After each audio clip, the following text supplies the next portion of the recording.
1 2 1 2 1 2 microphone One, check. one, one, one, one.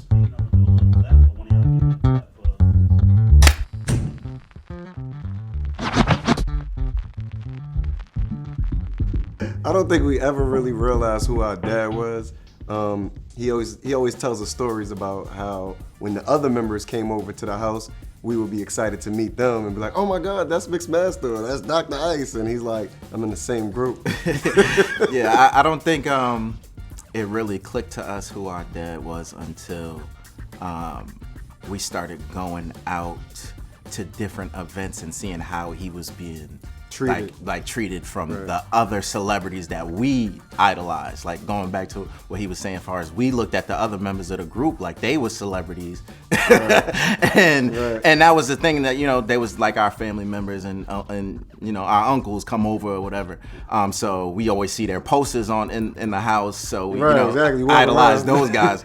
But until we started seeing our idols like go crazy over our dad, that's when it kind of like clicked. I think the first time for me is when he took me to Vegas, and we went through. It was a convention, and Diddy had walked into his booth to his booth, and the security blocked everybody off.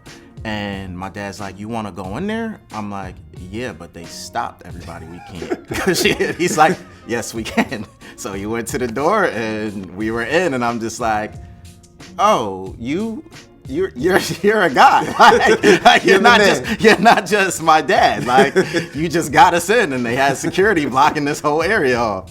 So like things like that kind of made it click. I think for me, when I realized he was somebody is when like I'm in school and I'm telling teachers like, "Oh yeah, my dad is such and such," and they're going crazy, and it's like, wow, my teacher is a fan. I think at a young age, I was just happy to be like, my dad is a hip hop legend.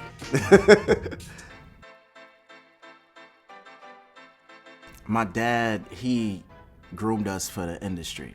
So far as inspiration, I think everything that he was showing us was just inspirational. Far as just we were being taught it, from somebody who's actually done it, not like somebody who's like, "Oh, I think this is how you do it." It was like, he's already established, and he's teaching us, and then just being around the environments that from other figures like himself and them schooling us as well. I think that's the inspiration in its own, just to be constantly surrounded by so much success and legendary status, you know what I mean? So that I think in itself is an inspiration to be like, wow, y'all, I could do what everybody in this room, has been doing. Y'all proof it's just not speech anymore. I mean, we had asked our dad before, this was maybe like a year ago, we had a sit down and we asked him, did he put us in this industry, purposely? And he just said, "You guys were around me, and it's just like you absorbed what was around me," and that's what we're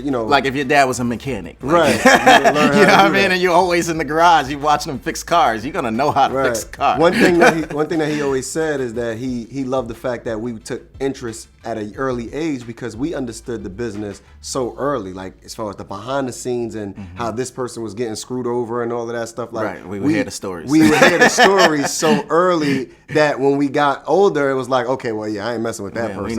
We'll never do that. Right, we'll never do this and never do that. Of course, you have your own wars, but it's like, you learn from above you, and that's what I think was great for us, the grooming at an early age. Yeah. Dang. I mean, I feel like we get advice from, not just the entertainment world, the behind the scenes of the entertainment world. Like we get advice from a lot of different, producers, actors and things like that would tell us about, executives. Again, like I said, at a young age, we were at Sony Records being interns there, and we've been in situations where they're like, "Hey, listen to this song, tell us which one you like." Right. You know what I mean? Right. So we help some people's career. And then the next thing you know, that's the biggest hit. Right, it's the biggest hit. Because we're sitting in the office. Hey, we listened to that record in the office. Right, so, I think at a young age, we were trusted, to create what's happening today. I think I'm most proud of my dad's just being the first to do it Because we grew up in an era where it's like we lived our regular life, and then we got to see who my dad was to the industry, because we moved away from the whole industry.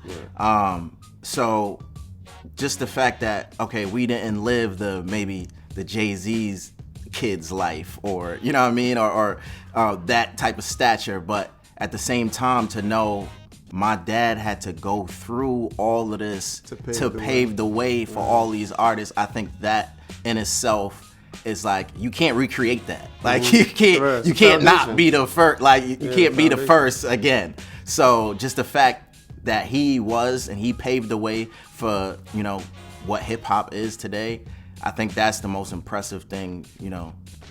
Far as to me, I think that's the most inspirational. I agree. Thing. I believe, you know, paving the way and being the first, laying the foundation of hip hop is the best thing to be proud of. Because everybody that's doing it today, you can say, well, my dad started that, huh? You know what I mean? And then one of the compliments that we heard, I mean, I take it as a compliment, was, if there was no Kangol Kid, there would be no Ja Rule, no Drake, 50 Cent singing on records and rapping on records today. Right. And I was like, wow, I never even thought about that. And it was Chris Gotti that said that. Yeah, so that's just like inspirational in its own, just to know that he started and paved the way.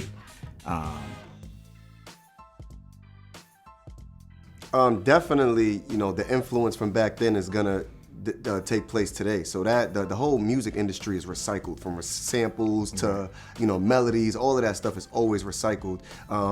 And it's like, when you think about that era of all the people that started in the beginning, you're going to hear it again. I mean, I know the biggest one was when Missy did EMD's melody from Roxanne. You know what I mean? That, her name was Derry. When she did that in her song, it was like, wow. You know what I mean? So, you know, those things take place today. So that's what I again, that goes back to what we were talking about, the foundation. So revisiting that era, we revisit every time you turn on the radio, you're gonna hear something that was done melodic, in that, and, you know, melodic, right? All of the above. Something like, you know, that at the beginning they was just rapping, and then they threw in the singing, and they threw that, all of that. It keeps recycling, like you said. Right. It keeps recycling. I think advice-wise for me, I don't think it was like a sit down and say, hey, let me tell you about the industry. I think it was more so, you seen what happened to me. You've seen this. And I think that's what, it was more, the word I'm looking for, it was more, what's the word? Visual. Like we was, yeah, you lived it. We lived it. Yeah, we lived it. Right. Action. We more seen it than anything else. So I felt like by the actions that was taking place, you know, today we were able to actually go, okay. I think for me, the best advice was just keep going. You know, don't let, and that's just not even just with music, just period in life. Just don't let circumstances, don't let things stop you from whatever vision that you have for yourself. That was shown through him. Like, he just never stopped. He always came up with new creative ideas and then kept going. You know what I mean? So I think that that was the biggest advice that we would have got. Just seeing somebody, you know. Experience. That's the word. It's basically experience. You know, his experience level was you know, high, and I think he was able to actually help us by seeing which way to go, left and right, in this industry. Right. So definitely, I think that was the biggest message. Keep going. Don't stop. Everybody has your own purpose. You know, keep fighting for yours. Right. Well, I think I'm most excited about that. This is another hat going into a museum of his, a museum, and it's his hat. And I remember the first time he was going to DC to put his hat in the museum, and it was like, okay, I didn't really get it. I was just like, okay, and he kept saying, yo, your boy's gonna live forever. Your boy's gonna live forever. And I'm like, what are you talking about? We didn't understand. I didn't get it until I seen the clip on the news, and I seen Obama was opening up that museum, and I'm like, oh wait, this is real. Now, to me, when I actually went there and I seen the hat in the case, and I was just like, yo, like this guy's hat isn't a freaking museum. And we didn't go to that. So for us to be able to be here for this one, Right. it even means more, you know what I mean, for us to see that. And just know that, you know, there's another platform for him to his name and his legacy to continue to live on. And that's forever. Yeah, right. Like, Right. Like you said. This boy gonna live forever. Right. So in his words, he gonna live forever. What's good, y'all? It's T.Shaun. I'm Dre, and we are Kangol Sons. Come on. We know how to name, right? Kangol. I'll introduce, and then Kangol's Kids. Okay, ready? What's good, y'all? It's T.Shaun. I'm Dre, and we are Kangol's Kids. Yes. Oh, then you gotta finish it. What am I supposed? What was the end? What's good, y'all? It's T.Shaun. I'm Dre, and we're Kangol's Kids. and we here with Rock the Bells. Yes. What's the end? I was so puzzled by the Kangol Kids part. I'm like, we never introduced ourselves like that. That's so weird. That's so weird. We're in the Kangol Kids. Right, that's right. That's the name of the group. What are we doing? That's not the group we're in.